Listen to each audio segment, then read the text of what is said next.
नहीं देखिए, किसी भी चुनाव में मतलब मैंने अब तक जितने चुनाव देखे हैं, जितनी सरकारें चुनाव में गई हैं, ये पहली सरकार थी जिसके विरोधी जो जो लोग सार्वजनिक रूप से खुलेआम कैमरे के सामने ये कह रहे हैं कि हम इस सरकार को वोट नहीं देंगे, वो भी इस सरकार की कोई कमी बताने को तैयार।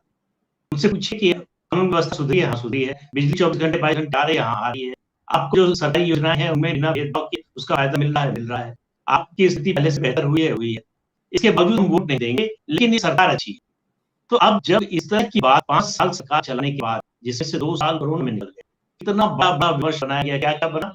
जाट नाराज़, ब्राह्मण नाराज़, किसान नाराज़, उसके अलावा अति पिछड़ा नाराज़, गैर जाट और दलित नाराज़। ये सब विमर्श जो है 6 महीने से पहले से बनना शुरू हुआ। उसमें गंगा में तैरती लाशें और जो है हिंदुत्व का जो है कहर मुसलमानों पर, क्या-क्या नहीं कहा गया।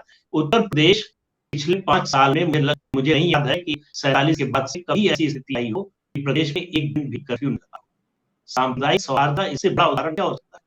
इसके बावजूद लोग कहते थे नहीं बीजेपी हार जाएगी। क्यों हार जाएगी ये कोई नहीं बता। उनकी इच्छा थी कि बीजेपी हार जाए, लेकिन लोगों की इच्छा नहीं थी। मुझे जो दिखाई दे रहा था कि शुरुआती चुनाव प्रचार के बाद धीरे-धीरे जैसे-जैसे चुनाव प्रचार बढ़ा, लोगों ने ये चुनाव अपने हाथ में लिया, जनता लड़ने लगी बजाय बीजेपी। अगर ऐसा नहीं होता, बीजेपी के जितने विधायक थे उनमें से 90% चुनाव हारते थे। इतनी ज़्यादा एंटी इनकम्बेंसी थी, ये चुनाव मेरी नज़र में बीजेपी के लिए 350 सीट का चुनाव, जो उसके विधायकों की एंटी इनकम्बेंसी के कारण जो है वो सीटें कम हो गई।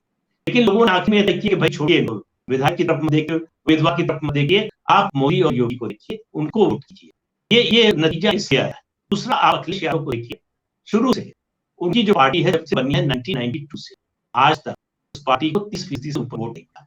बीजेपी पिछले 3 चुनावों से ये चौथे में साबित हो गया 40% से नीचे नहीं गई। तो जो 40% या उससे ऊपर वोट ले रही पार्टी, उसको हराने के लिए आपको 10 से 15% अपना वोट शेयर बढ़ाना पड़ेगा, जो कि किसी भी दृष्टि से संभव नहीं दिखा था, क्योंकि उसका कोर वोट जो है मुस्लिम और यादव, उसमें कोई बड़ा जुड़ नहीं रहा था। जाटों को जोड़ने की कोशिश हुई, जहाँ जो है आरएलडी के कैंडिडेट थे, वहाँ जाटों ने वोट दिया, सपा को नहीं दिया। अब ये सोचना भी कि मुजफ्फरनगर के दंगे के बाद जाट खुले मन से जाकर समाजवादी पार्टी को वोट देंगे, ये चुनाव रणनीति की सबसे बड़ी हार है, सबसे बड़ी नासमझी है। इसी तरह से उसको फायदा हुआ केवल जो 7वें फेज में समाजवादी पार्टी को, मेरी नजर में इसलिए कि बहुजन समाज पार्टी उस 7वें फेज में आ जाती है। तो आप हार जीत का अंतर देखिए, बीजेपी के जो उम्मीदवार हारे हैं और बसपा को जो वोट मिले, उससे आपको समझ में आ जाएगा कि हार जीत क्यों। तो इसका मतलब ये है कि आप मानते हैं कि बसपा के वोट जो किसके हैं और जो कांग्रेस के वोट किसके हैं, वो अधिकतर उसका लाभ जो है वो भाजपा को मिला, क्योंकि जहाँ भाजपा अच्छी तरह से रही है वहाँ पर भाजपा हारी, इससे तो निष्कर्ष यही निकलता है। बिल्कुल, अब देखिए एक चीज़ जो एक धारणा थी कि भारतीय जनता पार्टी जब क्षेत्रीय दलों से लड़ती है, सीधे कांग्रेस से जहाँ लड़ाई नहीं होती, उसके अलावा जब रीजनल पार्टी से उसकी लड़ाई होती है, वहाँ तभी जीत पाती है जब कंटेस्ट ट्रायंगुलर, बाइपोलर में वो हार जाती है। लेकिन जो नतीजे आए हैं उनके विश्लेषण से पता चलता है कि जिन सीटों पर बाइपोलर हो गया था, सीधे समाजवादी पार्टी और भाजपा में लड़ाई थी, वहाँ 70% से ज़्यादा सीटें बीजेपी जीती और जहाँ ट्रायंगुलर था, वहाँ जीत जो है समाजवादी पार्टी होगी। तो एक मिथ ये भी टूटा कि रीजनल पार्टी से लड़ते हुए बीजेपी को जीतने के लिए जरूरी है कि राइट जो है ट्रायंगुलर हो, बाइपोलर ना होने पाए। तो ये चुनाव ने दिखा दिया। लेकिन कांग्रेस और बसपा के वोट जो आपने बात कही, मुझे लगता है कि ये दोनों में बटा। इसलिए कह रहा हूँ कि मुस्लिम वोट जो बसपा को मिलता था, जो कांग्रेस को मिलता था, चाहे जितना कम मिलता हो, वो पूरी तरह से समाजवादी पार्टी के साथ। और एक तबका जो किसी भी हालत में बीजेपी का समर्थन नहीं करना चाहता, वो भी समाजवादी पार्टी के साथ। बाकी जो है जो शिफ्ट हुआ वो बीजेपी की तरफ आया, उसमें एक खास तौर से जो है जाटों मतदाताओं का एक अच्छा खासा सेशन जो है बीजेपी को मिला, जो इससे पहले नहीं मिलता था।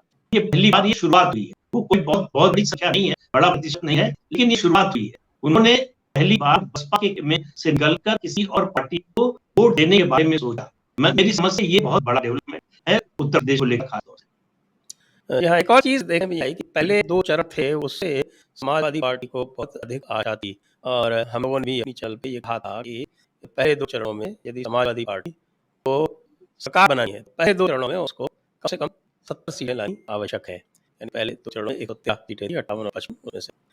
और विशेषकर जो दूसरा चरण था, उसमें ये कहा जा था कि इसमें समाजवादी पार्टी जीत पाएगी। लेकिन हुआ ठीक इसका उल्टा कि पहले चरण में पिछली बार भाजपा 53 जीती थी और इस बार 46 जीती, सिर्फ 7 का उसे नुकसान हुआ। और दूसरे चरण में उसे भी पिछली बार 36 जीती थी और इस बार 32 जीती, यानी केवल 4 का नुकसान हुआ। तो ये पूरा का पूरा जो इनका गणित था समाजवादी और आरएलडी का, ये कहाँ गड़बड़ हो गया? क्या आरएलडी को अधिक सीटें देने से ये समस्या उत्पन्न हुई? नहीं देखिए ये उनका कहीं गड़बड़ नहीं हो गया।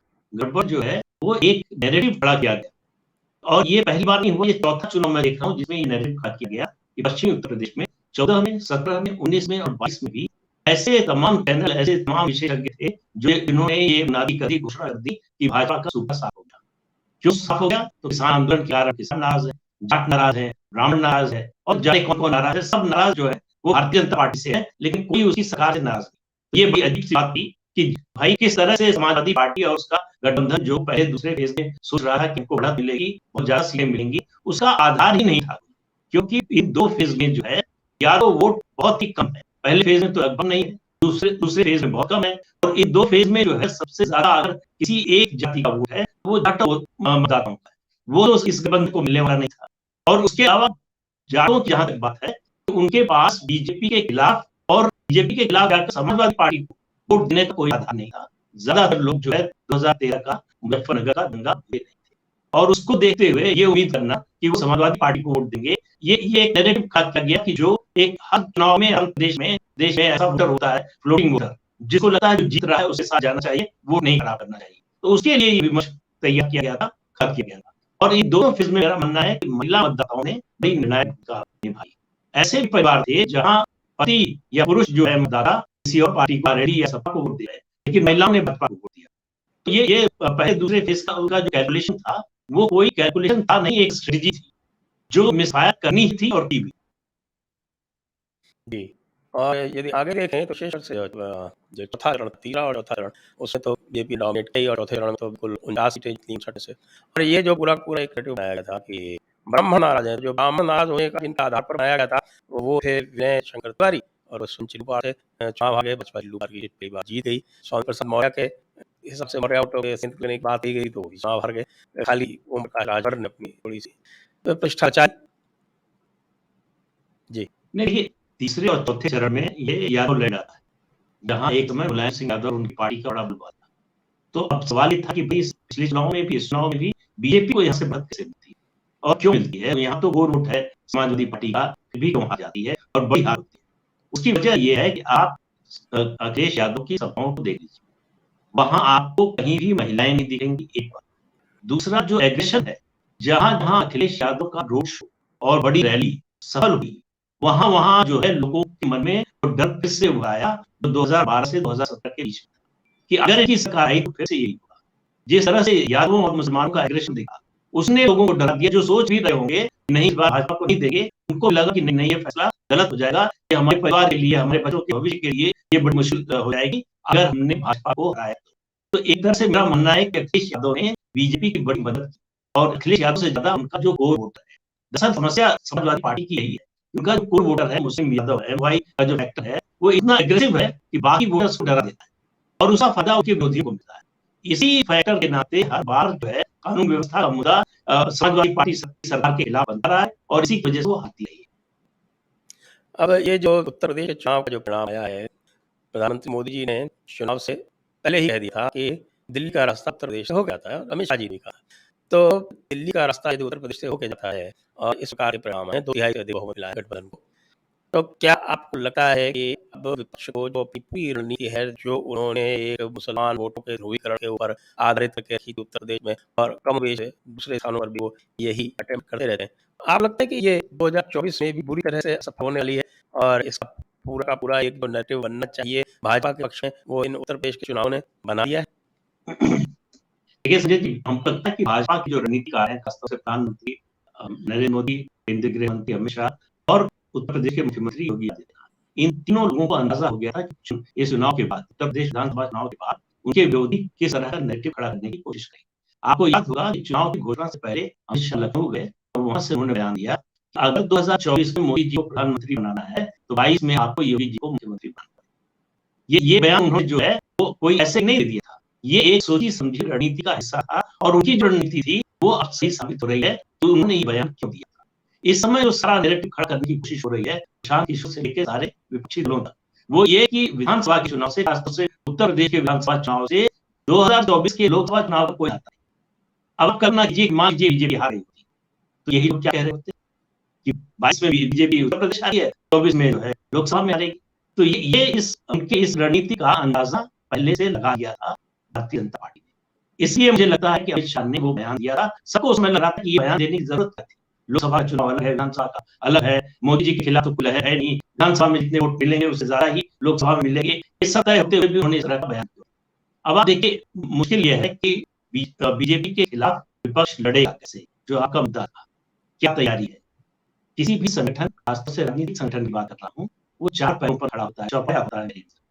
पहला संगठन, दूसरा नेतृत्व, तीसरा विचारधारा और चौथा उसका नैरेटिव, विमर्श क्या कि आप क्या विजन लेकर आ रहे हैं। इन चारों की कसौटी पर ये चारों पैर जो है विपक्ष के टूटे हुए।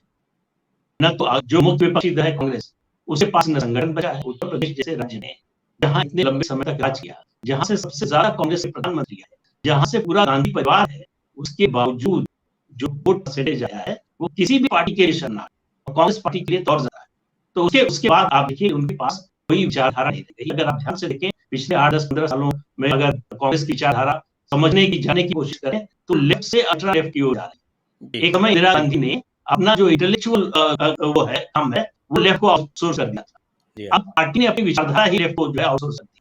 तो आप देखिए प्रियंका वाड्रा के साथ इस तरह से पूरा जेएनयू की ब्रिगेड लगी हुई थी और उसका नतीजा सामने है। और तीसरी बात, लीडरशिप। परिवार के किसी सदस्य की लीडरशिप पर किसी को कोई भरोसा नहीं। वो कोई भी राज्य, जहां सरकार भी है वो भी उनकी वजह से नहीं है। पिछले 2017 के चुनाव में पंजाब में कैप्टन अमरिंदर सिंह के नाम पर सरकार आई थी। इसी तरह से राजस्थान और छत्तीसगढ़ में जो सरकारें आई हैं उसमें सोनिया गांधी, राहुल गांधी या प्रियंका वाड्रा का कोई योगदान नहीं है। उनके नाम पर अब वोट मिलना बंद हो गया। ये बात जो है वो परिवार समझने को तैयार नहीं, इसलिए छोड़ने को तैयार नहीं है। ये बात कांग्रेस के लोग जो अभी बचे हुए वो भी समझने को तैयार, इसलिए वो परिवार को छोड़ने को तैयार नहीं है। इसलिए बीजेपी के लिए जो है विन विन सिचुएशन है। कांग्रेस इस स्थिति में बीजेपी की जीत की पक्की गारंटी है। अगर कोई जीत का इंश्योरेंस हो, राजनीतिक इंश्योरेंस, तो वो कांग्रेस बीजेपी को दे रही है कि हम तो इसी हालत में आएंगे, इससे बुरे हो सकते हैं, आप कितना ऊपर जा सकते हैं ये जाकर बताइए।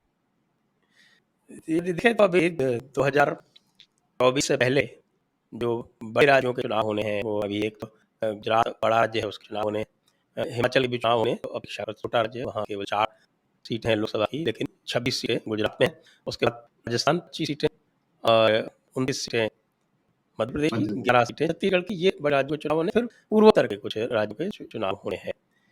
और जैसा कि मैं दिख पा रहा हूँ कि इनमें से गुजरात में वहाँ पर केवल कांग्रेस है सामने, और वहाँ पर इस समय तो कुछ चांस लगता नहीं। पिछली बार उनका मुझे लगता है सर्वोत्तम चांस था, जो उन्होंने गंवा दिया।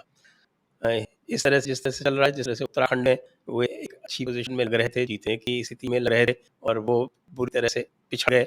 उसको देखते हुए हिमाचल में भी क्या कराएंगे जब वीरभद्र सिंह रहे नहीं, उनकी अनुपस्थिति में कांग्रेस वहाँ क्या करेगी। राजस्थान में मैं राजस्थान में भी रहा हूँ, जो यहाँ स्थिति चल रही है उसमें कांग्रेस की पराजय लगभग निश्चित दिखती है। और मध्य प्रदेश भी जो राजद सिन्हा के चले जाने के बाद पिछली बार वो केवल चंबा के सारे चुनाव जीत गए, जो बाद में तो जो स्थिति बनी वो अलग है। छत्तीसगढ़ में उनका चांस बनता है। तो यहाँ सब जगह वाइप आउट होने के बाद में जो मोमेंटम बनेगा 2024 के, उसमें लगता है कि बीजेपी तो लगभग बंगाल को छोड़, क्योंकि बंगाल में इस तरह की उन्होंने गलतियाँ की, तो बंगाल में तो उनको बड़ा लॉस झेलना पड़ेगा। लेकिन क्या यह लॉस उत्तर प्रदेश से और महाराष्ट्र से मेकअप होता है? हाँ बिल्कुल हो सकता है। 2 और राज्य 23 में चुनाव हो जाएंगे, कर्नाटक और तेलंगाना। हाँ, कर्नाटक और तेलंगाना, जी जी जी जी। तो मुझे तो कोई शंका नहीं लगती कि मध्य प्रदेश और राजस्थान में बीजेपी की सरकार लौट के आनी। मध्य प्रदेश में कांग्रेस पार्टी एक तरह से लीडरलेस हो गई है। जो लीडरशिप है उसकी कोई क्रेडिबिलिटी नहीं है, चाहे कमलनाथ हो चाहे दिग्विजय सिंह हो, और उसके बाद के लोगों की तो गिनती जो है जिले के नेता के तौर पर जा सकती है, प्रदेश के नेता के तौर पर। जो उनके पास भविष्य का नेता था ज्योतिरादित्य सिंधिया, वो गांधी परिवार के अहंकार और जो है कर्मण्यता के कारण वो पार्टी छोड़कर चले गए, और आज बीजेपी की सबसे बड़ी ताकत जो है मध्य प्रदेश में बन गए। इसलिए मध्य प्रदेश तो मुझे लगता नहीं कि कांग्रेस को फिर से जो पिछले चुनाव में स्थिति थी 2018 में, जो सिंगल लार्जेस्ट पार्टी बन गए थे, वैसी स्थिति आना। राजस्थान बदलता रहता है, और जिस तरह से अशोक गहलोत की सरकार चल रही है उसमें कोई भी कह सकता है कि ये सरकार लौट कर नहीं आई। बीजेपी मुझे लगता है राजस्थान को स्वीप करेगी, जो परिस्थिति आज है, अगर वो अपना लीडरशिप का इशू सॉल्व कर ले। छत्तीसगढ़ के बारे में मुझे ज्यादा अंदाजा इसलिए नहीं है कि बीजेपी के पास वहां कोई ऐसा स्टेट लीडर नहीं है जो पूरे स्टेट में इसकी छवि को पहचाने। भूपेश बघेल ने जो अपनी छवि बनाई है विज्ञापन से, मीडिया मैनेजमेंट से, अब वो जाग की तरह है, उसमें कितना जाग है और कितना नीचे कॉफी है, ये अंदाजा लगाना मुश्किल होगा। तो वो जब स्थिर होगा तब अंदाजा लगेगा कि वो दरअसल कहाँ कितने पानी में खड़े हैं। लेकिन मुझे लगता है कि इस दौर में जो एक सरप्राइज फैक्टर होगा, एक फैक्टर होगा इन विधानसभा चुनाव का, वो होगा तेलंगाना। तेलंगाना में बीजेपी जो है इस बार बहुत अच्छा करने वाली है। जिस तरह का डेस्परेशन इस यार में दिख रहा है, ये चंद्रशेखर राव जो मुख्यमंत्री है तेलंगाना के, जितना डेस्परेट है, जितनी गाली केंद्र सरकार को, मोदी को और दूसरे भाजपा नेताओं को दे रहे हैं, उससे पता चल रहा है कि उनकी स्थिति बहुत खराब है। जिस तरह से वायलेशन जीती है बीजेपी आसाओं से जहानाबाद का, उसके बाद हुजूराबाद का, और उसके अलावा जो है Hyderabad, greater Hyderabad municipal corporation के इलेक्शन में जिस तरह परफॉर्म किया है, उस सबको पिछला चुनाव अगर आप याद करें लोकसभा का, तो बीजेपी ने ज्यादा रिसोर्सेज लगाए नहीं ये सोचकर कि यहाँ कुछ मिलने वाला नहीं। फिर भी 17 में से 4 लोकसभा चुने हैं। थोड़ा सा मेहनत की होती 2-3 सीटें और आ सकती, लेकिन अब क्या होगा तो क्या होगा उसको छोड़ें। अभी जो स्थिति है, बीजेपी तेलंगाना में जो है वो एक तरह से सेकंड पोजीशन पर आ चुकी है, भले ही असेंबली में ना हो, उसकी ताकत उतनी है ना हो, लेकिन जमीन पर जो है अगर टीआरएस को कोई चैलेंज कर रहा है वो बीजेपी है। तो ये टीआरएस के लिए खतरे की घटी है। मुझे ये नहीं मालूम कि बीजेपी जीत जाएगी, सरकार बना लेगी, ऐसा कोई दावा नहीं कर रहा हूँ, लेकिन बीजेपी की जो स्थिति है उसे कई गुना बेहतर हो। जो बंगाल में क्या बीजेपी ने 3 से 77 पर पहुंची थी, उस तरह की परफॉर्मेंस है, उससे बेटर परफॉर्मेंस हो सकती है तेलंगाना। और आप बात करें गुजरात की, जो है गुजरात बड़ा इंपॉर्टेंट है कांग्रेस के लिए भी, बीजेपी के लिए तो है ही। आपने एक बात जो इन विधानसभा चुनाव की, तो एक बात बोला कि सबसे अच्छा चांस जो है गुजरात में कांग्रेस के लिए 2017 में था जी। उसके वो जो मौका चुकी कांग्रेस, मुझे नहीं लगता कि हाल फिलहाल में कांग्रेस फिर वहां लौट कर आने वाली है। जो उनके रणनीतिकार थे अहमद पटेल, जो दरअसल चुनाव से ज्यादा चुनाव का मैनेजमेंट करते थे, वो भी नहीं है। कोई ऐसा स्टेट लीडर नहीं है जिसकी पूरे स्टेट में अपील। भारतीय जनता पार्टी ने अपने संगठन को पहले से ज्यादा मजबूत किया, और चुनाव से 1.5 साल पहले सरकार बदल के, मुख्यमंत्री बदल के 2017 में उसके सामने कई समस्या थी। सिर्फ जो है 3 साल पहले नरेंद्र मोदी वहां से छोड़कर केंद्र में आए थे। उसके अलावा जो है पाटीदार आंदोलन हुआ, जिसका पास हुआ व्यापक था, उसे फिर मुख्यमंत्री बदलना पड़ा, रणदीप को हटाना पड़ा। इन सब के बावजूद कांग्रेस जीत हासिल नहीं कर पाई। अब तो बीजेपी के लिए वहां जो स्थानीय निकाय के चुनाव हुए, पंचायत के चुनाव हुए, वो तो लगता है कि वन साइड है, मतलब सामने कोई मुकाबले में है ही नहीं।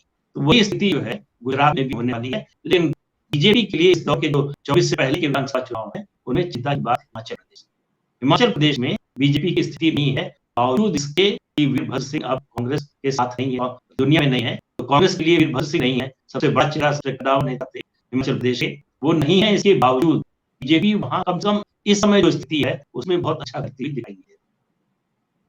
जी हाँ, बस आपकी बात का समर्थन कर दो। पिछली बार गुजरात जब चुनाव में गए थे, उसके पहले जो पंचायत चुनाव हुए थे उसमें भारतीय जनता पार्टी हारी थी, ये आप याद हो तो। उसका प्रभाव था वो आधी विधानसभा भी दिखने को मिला। और तेलंगाना में तो 4 सीट जीती थी, उसमें तो मुख्यमंत्री की पुत्री को ही हरा दिया था। हाँ, निजामाबाद है ये जो आपकी ये बाडी संजय इन्होंने, तो निश्चित रूप से तेलंगाना और महाराष्ट्र के बारे में क्या कहें? महाराष्ट्र में लोकसभा की दृष्टि पिछले 8 सालों में बीजेपी ने कोई पॉलिटिकली स्ट्रेटेजिक गलती की तो महाराष्ट्र में बीजेपी 2014 में लोकसभा और विधानसभा दोनों में नंबर 1 की पार्टी बन गई, नंबर 4 से। इतना बड़ा जंप था, उसके बावजूद 2019 में विधानसभा चुनाव में शिवसेना से गठबंधन करना वो उससे बड़ी गलती थी। उसका नुकसान अभी तक बीजेपी भुगत रही। अगर बीजेपी ने शिवसेना से गठबंधन न किया होता, हो सकता है उसको स्पष्ट बहुमत के न मिलता, लेकिन आज जो सीटें उससे ज्यादा होती। 2014 में जो उसको 122 सीट मिली थी, उससे ज्यादा। अब वो 100 सीटें करीब कम लड़ने के बावजूद 105 सीटों पर जीती। इसका मतलब है कि शिवसेना से अलायंस उसके लिए, और उस हालत में जब 14 से 19 तक 5 साल तक लगातार राज्य और केंद्र में सरकार में शामिल रहने के बावजूद शिवसेना सबसे ज्यादा गाली बीजेपी के नेताओं को देती रही, यहाँ तक कि प्रधानमंत्री पर व्यक्तिगत आक्षेप करती रही। उसके बावजूद क्यों अलायंस किया गया, ये समझ से पड़े। अगर बहुमत न भी मिलता तो भी चुनाव के बाद मजबूर होकर शिवसेना आती, शिवसेना के सामने और कोई विकल्प नहीं होता। अगर बीजेपी 120, 25, 30 सीटें लेकर आती, सरकार उसी की बनती और शिवसेना को मजबूरी में समर्थन देना पड़ा। लेकिन मुझे लगता है कि महाराष्ट्र को अगर आप देखें, इसका असर ये हुआ है कि एमवी बना है, महाराष्ट्र विकास आघाड़ी, ये 3 पार्टियों की सरकार बनी है। अब उसमें बहुत सारी समस्याएं होने वाली। अभी आज ही की खबर है कि असदुद्दीन ओवैसी जो है, उनकी एमआईएम कह रही है कि हम सरकार में शामिल होना चाहते हैं। एनसीपी इसके लिए तैयार, कांग्रेस और शिवसेना तैयार नहीं है। शिवसेना के लिए एक तरह से ये उसके ताबूत में आखिरी की हो जाएगी अगर एमआईएम शामिल हुई सरकार। तो बीजेपी के लिए विपक्ष का पूरा जो स्थान है, पूरा स्पेस जो है वो खुला है। तो इसलिए मुझे लगता है कि दौर इस तरह से ये सरकार चल रही है, इस तरह से सरकार के अंदरूनी जो कंट्रैक्शंस है, जिस तरह से सरकार के 2 मंत्री जेल में है, तीसरा अभी कब चला जाएगा पता नहीं है। जिस तरह से इस सरकार के एक पार्टी, एक घटक के नेताओं के दाऊद और आतंकवादियों से संबंध निकल रहे हैं, भ्रष्टाचार के जो मामले सामने आ रहे हैं, उन सबको देखते हुए मुझे लगता है महाराष्ट्र में जो है निश्चित रूप से बीजेपी पिछले चुनाव की तुलना में गेन करेगी। हाँ, पिछली बार मुझे लगता है 48 सीटें लगती है तो 35 सीटें तो आराम से जीत सकती है, विशेषकर से लोकसभा में। और ऐसा करने से फिर उसका जो लॉस होगा बंगाल में वो यहीं से हो जाएगा। और उत्तर प्रदेश में पिछली बार 64 सीटें जीती थी। अगर यही स्थिति रहती है तो वापस 70-75 तक जाने में कोई उसको मुझे नहीं लगा कि कोई परेशानी होगी। तेलंगाना में भी गेन हो सकता है। तो 303 वाला जो आंकड़ा था, वो मुझे तो क्रॉस होते दिखता है। आपको क्या लगता है? नहीं, निश्चित रूप से 303 वाला आंकड़ा अगर 350 को भी क्रॉस कर जाए तो कोई आश्चर्य नहीं है, क्योंकि कोई चैलेंज नहीं है। रीजनल पार्टी जो है स्टेट इलेक्शन में तो चैलेंज होती है, लोकसभा का चुनाव आते ही लोग राष्ट्रीय पार्टी की ओर देखते हैं।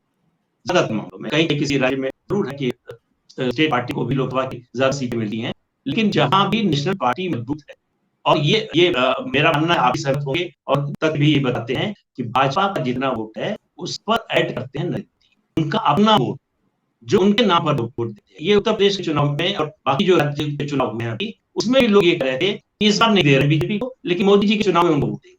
तो ये जो लोगों के मन में है, मोदी के प्रति जो विश्वास है, ये जिस तरह की उनकी साख है, उसको देखते हुए मुझे नहीं लगता कि इस समय देश में कोई ऐसा नेता है जिसका अपनी पार्टी से ऊपर जाकर अपना वोट, तो उसका फायदा निश्चित रूप से मिलेगा। अभी 2 साल का समय है, सरकार बहुत सी चीजें कर रही है, नई चीजें करने वाली है। मुझे लगता है 2024 तक जल्द से जल्द जो बजट है वो पूरा हो जाएगा। उसके अलावा जो नई योजनाएं आएंगी, ये जो अभी योजनाएं चल रही है, इनका विस्तार होगा, उसका फायदा लोगों को मिलेगा। कुल मिलाकर देखिए, मोदी ने एक नई चीज की है भारतीय राजनीति, और वो ये है, ये साबित कर दिया है चुनाव दर चुनाव कि विकास करके भी चुनाव जीता जा सकता है। ये जो धारणा थी कि विकास करने से वोट नहीं मिलता, उसको तोड़ दिया। उन्होंने कहा विकास से और ज्यादा वोट मिल सकता है। शर्त ये है कि वो ईमानदारी से किया, पारदर्शी तरीके से किया जाए, बिना भेदभाव के किया जाए, और अगर ऐसे किया जाएगा तो लोगों पर इसका प्रभाव होता है, लोग इसमें साथ देते हैं। इससे क्या होता है कि नया लाभार्थी की बात बहुत हुई इन चुनाव में, उन्होंने एक वर्ग क्रिएट किया जो जाति से ऊपर जाता है, जाति को छोड़कर जाता है ऊपर, और ये लाभार्थी वर्ग जो है वो इस आधार पर वोट नहीं करता है कि वो किस जाति का है। उसको मालूम है कि हमारी जाति कुछ भी हो, लेकिन हमको जो सरकारी योजनाएं हैं उनका फायदा बिना भेदभाव देता है। जी हाँ, और बिहार किस तरफ जाएगा? जो नीतीश जी की जो वर्तमान स्थिति दिख रही है, जिस प्रकार से उतावले हुए हैं और बिल्कुल कई बार तो विपक्षता जैसी हरकतें करने लगे हैं, आपको लगता है बिहार में ये गठबंधन तक बना रह पाएगा लोकसभा चुनाव तक? मुझे थोड़ा शक है, हालांकि बीजेपी चाहेगी कि बना रहे, लेकिन जिस तरह से नीतीश कुमार व्यवहार कर रहे हैं, जिस तरह से उनका फ्रस्ट्रेशन बाहर आ रहा है, अभी जिस तरह से उन्होंने विधानसभा अध्यक्ष के साथ जो बर्ताव किया, उस सब को देखते हुए लग रहा है कि उनका फ्रस्ट्रेशन दिन पर दिन बढ़ता जा रहा है। वो लगातार फ्रस्ट्रेट हो रहे हैं, और वो इस बात को स्वीकार अभी तक नहीं कर पाए हैं कि वो इस गठबंधन की जूनियर पार्टी है। वो बड़े भाई से छोटे भाई हो गए, ये उनको स्वीकार नहीं। दूसरा, 2017 से पहले जब वो बाकी 2013 तक जो अटल जी, अडवाणी जी, ये लोग सक्रिय थे, उस दौर में उनका वीटो चलता था बिहार की राजनीति में, मतलब भारतीय जनता पार्टी की राजनीति में। भाजपा में वही होता था जो नीतीश कुमार चाहते, उनकी पार्टी में तो होता ही था, और वहां के नेताओं को उन्होंने कभी कोई भाव नहीं दिया। जो भी इशू होता तो सीधे दिल्ली आते थे, सेटल करके चले जाते थे, और हमेशा ऐसा होता था कि वो बीजेपी स्टेट यूनिट के खिलाफ और जेडीयू के पक्ष में होता था। वो स्थिति बदल गई मोदी के आने के बाद, मोदी और अमित शाह के आने के बाद। अब नीतीश कुमार को ये भी परेशानी है, ये भी चिंता है, ये भी उनके मन में है कि उनकी पहले जैसी स्थिति एनडीए में नहीं रहेगी जो पहले थी। सेकुलर खेम में से वो पहले ही जो है एक तरह से दर-बदर हो चुके हैं, वहां उनकी क्रेडिबिलिटी बची नहीं है। रीजनल लीडर्स में अगर आप देखें तो ममता बनर्जी, केसीआर, स्टालिन, अखिलेश यादव, ये सब उनसे आगे निकलते हुए दिखाई देते। तो ऐसे में उनको लग रहा है कि उन्होंने जो खड़ा किया था, सब कुछ साम्राज्य उनका था, वो ढह रहा है, और सही बात भी है। नीतीश कुमार अब वो शासन बाबू नहीं रह गए जो वो 2005 से 2010 के बीच में थे। 2010 के बाद से उनका जो डिक्लाइन शुरू हुआ है वो रुक नहीं रहा है, वो लगातार जो है बढ़ता ही जा रहा है।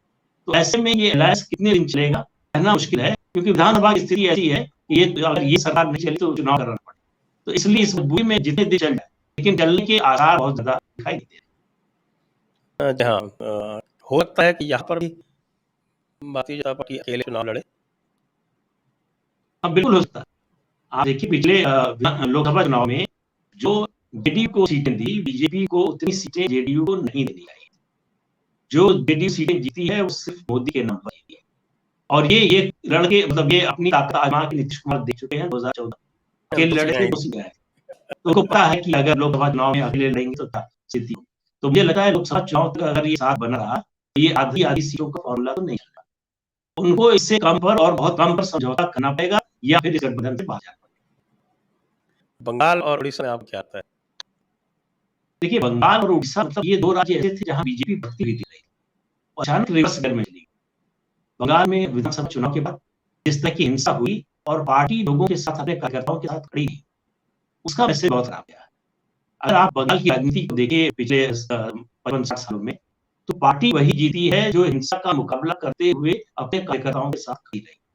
चाहे जब कांग्रेस से लड़ाई थी तो आप लेफ्ट को देख लीजिए, सीपीएम से लड़ाई थी तो ममता बनर्जी को देख लीजिए, जनपद खेलर जो है वो खड़ी रही, लड़ती रही। बीजेपी में ऐसा नेता दिखाई दे रहा, और जब तक लोगों में ये भरोसा नहीं हुआ, मेरा मानना है कि ये चुनाव 2021 का बीजेपी सिर्फ इसलिए हारी, लोगों को भरोसा नहीं दिला सकी कि अगर वो चुनाव हार जाएगी तभी उसकी सुरक्षा के लिए खड़ी हो। अगर लोगों को ये भरोसा हो जाता कि हारे या जीते बीजेपी हमारी सुरक्षा के लिए खड़ी रहेगी, तो शायद ये रिजल्ट कुछ और होता। उड़ीसा में जिस तरह की राजनीति जो है नवीन पटनायक कर रहे हैं, वो अपने आप में उदाहरण है। मुझे लगता है कि वो एक तरह से मतलब नरेंद्र मोदी की जो है कार्बन कॉपी, जिस तरह से उन्होंने सरकारी योजनाओं को प्लान किया है, एग्जीक्यूट किया, उसमें उनका कोई जवाब नहीं और उसका फायदा दिखाई दे रहा है। बीजेपी को लग रहा था कि फैटिक फैक्टर आ रहा है नवीन पटनायक को लेकर और कितने दिन चलेंगे, स्वास्थ्य भी अच्छा नहीं है, तो वो लग रहा था कि पक्का हुआ आम है, कभी भी गिर जाएगा और ये हमारी झोली में गिरेगा, वैसा होता हुआ दिख नहीं रहा। बीजेपी ने जो ये जो ओवर कॉन्फिडेंस था उड़ीसा में, उसने बड़ा नुकसान किया। और दूसरा, हर जगह आप देखें कि अगर किसी भी बीजेपी की नहीं किसी भी पार्टी में अगर सेम लीडरशिप आपके पास तो फिर आपको दिक्कत होती है। जी हाँ, तो अब हम चलते हैं दर्शकों के प्रश्नों की ओर। उससे पहले मैं सभी दर्शकों से अनुरोध करूँ कि कृपया आप इस वीडियो को लाइक करें, को शेयर करें, हमारे डिस्क्रिप्शन जाके हमें फॉलो करें, हमें सपोर्ट करें, और साथ में मैं आपको ये याद दिलाना चाहता हूँ कि हमारा जयपुर डायलॉग हर शाम का जो नया चैनल है उसको भी आप सब्सक्राइब करें, उस पर भी हम कंटेंट डाल रहे हैं लगातार, और पद्म पुष्पम के लिए सदैव अनुरोध रहता है। साथ में ये भी आपको याद दे दें कि जो मेरी पुस्तकें हैं, अनब्रेकिंग इंडिया और उसका हिंदी अनुवाद भारत खंडन, आजकल कश्मीर पर चर्चा में, तो उसका पूरा इतिहास जो आपको कश्मीर फाइल्स दिखाया गया है और डायग्राम पुस्तक में है, आप उसकी साइंड कॉपीज भी ले सके हैं। आइए प्रश्नों पर। विक्रम जी, धन्यवाद आपको। महेश सरनायक, प्रदीप सर, संजय गुरु जी, नमस्कार। In Goa BJP is dealing forming government, look what Congress is trying to do. Goa में सरकार के बनाने में विलंब हो रहा है, ऐसा कह रहे हैं, और कांग्रेस उसका फायदा उठा रही है। गोवा में देखिए, विलंब तो मतलब आप कई चारों राज्यों में हो रहा है, अभी तक फैसला जो है कहीं का हुआ नहीं है, केवल शायद आज मणिपुर का हो गया है, ऑफिशियली अभी तो क्लियर नहीं हुआ है, लेकिन कहें कि हो गया। गोवा में, मणिपुर में, दोनों राज्यों में एक वहां थी, एक दुविधा थी भाजपा के मन में, क्या लीडरशिप चेंज किया जाए। मणिपुर में भी पिछले 5 साल में बीरेन सिंह के खिलाफ पार्टी के अंदर से और जो सहयोगी दल थे उनकी ओर से बड़ा संतोष था, नाराजगी थी। लेकिन फिर जो है कि अब डिपेंडेंट नहीं है सहयोगी पर जेपी, तो इसलिए लगा कि बीरेन सिंह, खासतौर से उनकी ईमानदारी, वो उनके पक्ष में सबसे बड़ा जो है फैक्टर बन रही है और उनको फिर से जो है मुख्यमंत्री बनाया जा रहा है। इसी तरह से गोवा में जो है वो ये जो ईश्वर राणे है, इनको लेकर एक वर्ग है पार्टी का जिसको लगता है कि वो ज्यादा अच्छी तरह से मैच कर सकते हैं और चला सकते हैं। लेकिन अभी जो मुख्यमंत्री हैं उनको लेकर जो है ये संघ और भाजपा का एक बड़ा सेक्शन है कि यंग है, अपने अपने परिवार के हैं, संघ परिवार से आते हैं, इसलिए उनको आगे बढ़ाना चाहिए। मुझे लगता है हो सकता है उन्हीं के पक्ष में फैसला हो जाए। देरी का एक कारण मुझे ये समझ आता है। जी हाँ, प्रशांत गजे, धन्यवाद आपको। चेतन अग्रवाल, प्रदीप जी नमस्कार। अपने कल के कार्यक्रम में पीओके को लेकर एक बहुत बड़ी और गंभीर बात थी, कृपया पीओके पर कार्यक्रम संजय जी के साथ कीजिए। क्या बात है वो? नहीं, सवाल मुझे नहीं दिया इसलिए। आपने कल के कार्यक्रम में पीओके को लेकर बहुत बड़ी और गंभीर बात कही, पूछा मेरे लिए है जी जी। हाँ, नहीं देखिए, आप भारत जिस तरह से काम, मोदी खासतौर से जिस तरह से काम करते हैं, उसमें अंदाजा नहीं लगने देते कि क्या तैयारी कर रहे हैं। पता तब चलता है जब वो हो जाता है। अभी जो स्थिति है पाकिस्तान में, एक समय ये हमको डर बना रहा था कि पाकिस्तान हमला न कर दे, अटैक न करे। अभी स्थिति उल्टी हो गई, रोज पाकिस्तान डर रहा है कि भारत जो है पीओके ले। और अभी ये जो मिसाइल का जो कांड हुआ है, उससे पाकिस्तान में डर और ज्यादा है कि भारत अगर घुसेगा उसको पता भी नहीं चलेगा कौन सी मिसाइल कहां से आएगी और कहां अटैक करके चली जाएगी, पता नहीं चलेगा। लेकिन मेरा यकीन है कि पीओके मोदी के एजेंडे पर है। वो 24 से पहले है या 24 के बाद है, ये भी नहीं मालूम, लेकिन एजेंडे पर तो है। अगला प्रश्न संतोष Shetty, I see a trend of opposition party making sacrifice of their vote share to make a single opposition party win. In Bengal they supported TMC and UP they supported SP. How you see this panning out in 2024? अनुवाद करूं इसका? हाँ नहीं, ये जो regional party दूसरे support कर रही है उसके लिए हाँ, वो कह कि अपना वोट शेयर जो है उसका त्याग कर रही है दूसरे फेवर में, जैसे बंगाल किया, उत्तर प्रदेश किया। नहीं देखिए, इस तरह का सपोर्ट जैसे तृणमूल कांग्रेस ने उत्तर प्रदेश में अखिलेश यादव सपोर्ट किया। सवाल ये है कि आपका कोई वोट है क्या आपके स्टेट से? सपोर्ट करने से वोट नहीं आता, सपोर्टर होना अलग बात है और वोटर होना अलग बात है। तो कोई रीजनल पार्टी ऐसी नहीं है, पहली आम आदमी पार्टी बनी है जो अपने स्टेट से निकलकर बाहर गई है, दूसरे राज्य में सरकार बनाई है। तो सब जितनी रीजनल पार्टीज हैं सब सीमित है अपने अपने राज्य तक। अखिलेश यादव अगर प्रचार करने चले जाए पश्चिम बंगाल में तो 5 वोट भी नहीं बढ़ा सकते। और ये हम लोगों ने उत्तर प्रदेश, बिहार में तो और ज्यादा देखा है। जाति के नेता मुलायम सिंह यादव यादवों का वोट जो है वो बिहार में नहीं ले सकते, लालू प्रसाद यादव का वोट उत्तर प्रदेश में नहीं ले सकते। तो इसलिए मुझे नहीं लगता इस ट्रेंड पर कोई चिंता करने की या ज्यादा इसको जो है महत्व देने की भी जरूरत है।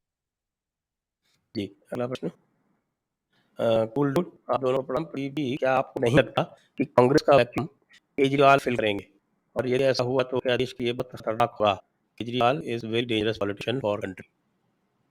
नहीं, थोड़ा सा जोर से बोलेंगे? क्या कि प्रदीप जी, आपको क्या ऐसा नहीं लगता कि कांग्रेस का वैक्यूम केजरीवाल फिल करेंगे? नहीं, मुझे नहीं लगता। देखिए, ये बड़ी दूर की दौड़ है। 2 राज्यों में ऐसी परिस्थिति बनी कि जो ट्रेडिशनल पार्टी थी वो उसकी लीडरशिप ध्वस्त हो गई।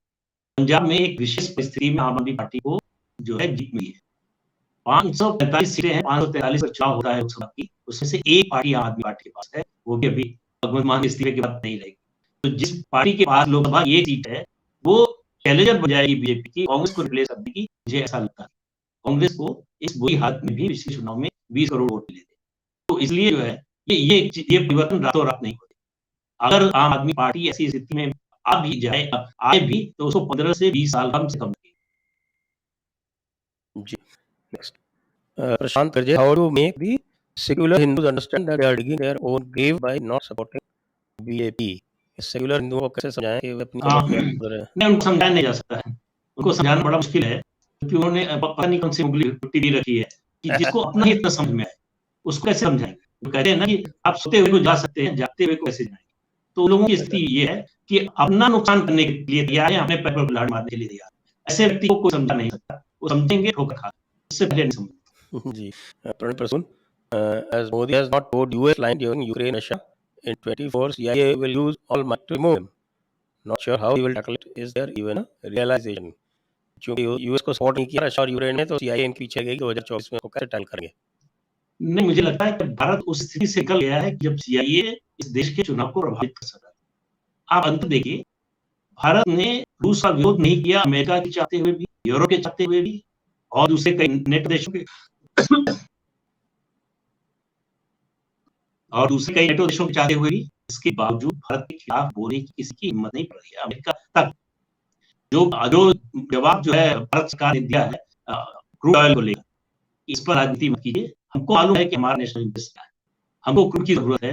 जर्मनी ले रहा है, पूरा यूरोप ले रहा है गैस और क्रूड जो है रूस से, और हमको आप जो है ज्ञान दे रहे हैं कि आप मत लीजिए। तो इस भाषा में और इस लहजे में भारत आज से पहले कभी बोलता नहीं था। अब तक आज से अगर मोदी से पहले की रिजीम रही होती तो अब तक भारत रुकने वाला गया, लेकिन ऐसा हुआ नहीं। भारत ने तय किया जो हमारा ऑल वेदर फ्रेंड है, जिसने संकट के समय हमेशा हमारा साथ दिया, हम उसका साथ देंगे, उसका नहीं संकट के समय हमारे खिलाफ खड़ा हो गया। इसलिए सीआईए वगैरह जो है वो उस तरह का थ्रेट नहीं रहेगा जो पहले कभी हुआ करते थे, क्योंकि सीआईए के लिए काम करने वाले उस तरह के या तो रह नहीं गए या उनकी इतनी ताकत नहीं रही। नेक्स्ट। सोशलिस्ट जी, धन्यवाद आपको। राम गुजनो, according to data points of doctor Pradhan. क्या नहीं, इस पे हम दूसरों की टिप्पणी करने, किसी दूसरे के ऊपर टिप्पणी करते हैं हम अपने। अगला प्रश्न ले। चंद्र बदम, TRS disturb of historical September 17th day of Hyderabad state operation Polo. Its love for AIMIM is not cheating. I no more support TRS. तो क्या कि TRS ने 17 सितंबर को तेलंगाना डे मनाने पे हमको दिखा दिया, और ऑपरेशन पोलो के लिए भी, और इसका जो AIMIM का जो प्रेम है वो बिल्कुल उबालने वाला है। मैं अब TRS को सपोर्ट नहीं करता हूँ। TRS को सपोर्ट नहीं करता हूँ, कह रही है। नहीं सुना ही दी तुमको। मैं TRS को सपोर्ट नहीं करता हूँ, कह रही है। यही है नहीं कि टीआरएस का जो एआईएमआईएम के प्रति प्रेम है वो बहुत उबाल देने वाला है, तो इसलिए मैं जो प्रश्न पूछे हैं वो कहें कि मैं अब टीआरएस को सपोर्ट नहीं करता हूँ। बिल्कुल देखिए, टीआरएस लगातार जो है मतलब कि चंद्रशेखर राव लगातार जो है लोकप्रिय होते जा रहे हैं।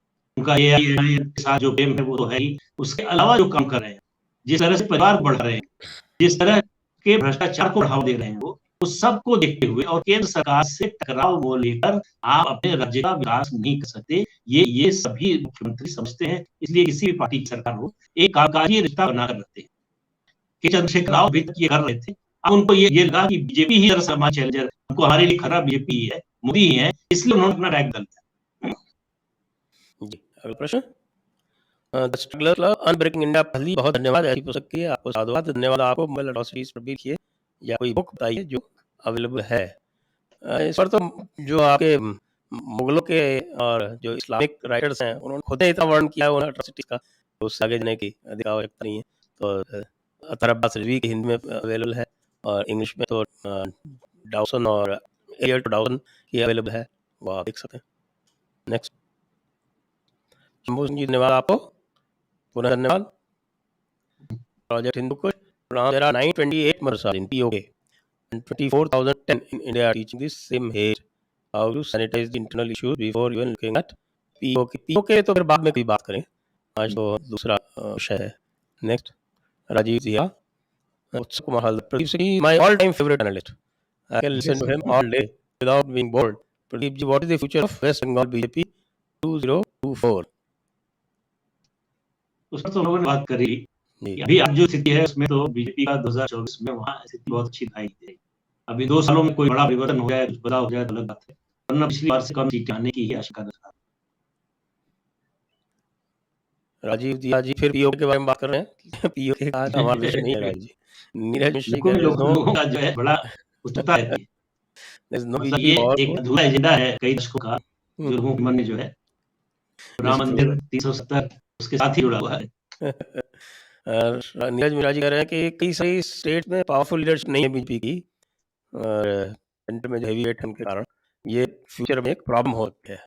बिल्कुल सही बात, जब तक स्टेट लीडरशिप आप नहीं डेवलप करेंगे, उनको खड़ा नहीं करेंगे, तब तक हमेशा आपके लिए प्रॉब्लम होगी, क्योंकि किसी भी नेशनल पार्टी की जो नेशनल लीडरशिप होती है वो एक तरह से टॉप अप का काम करती है कि आप 80-85 तक पहुंचे हैं तो 100 पार करा दे, लेकिन आप 40 पर खड़े हैं तो 100 पार नहीं करा सकती कोई भी लीडरशिप हो किसी भी नेशनल पार्टी। तो इससे स्टेट लीडरशिप जरूरी है। जब वो दो मिलते हैं, जो अभी डबल इंजन की बात होती है, सरकारों की बात होती है, तो कहता हूँ लीडरशिप डबल इंजन की, जब तक वो नहीं होगी स्टेट नेशनल लीडरशिप, ये दोनों अगर कंट्रीब्यूट करें, दोनों वोट डाल के, जैसे यूपी में योगी जी और मोदी जी है, तो तब जो है वो आपको रिजल्ट इस तरह का दिखने को जी हाँ जी, योगी जी की जगह इमोशन होते तो जीत मुश्किल हो जाता।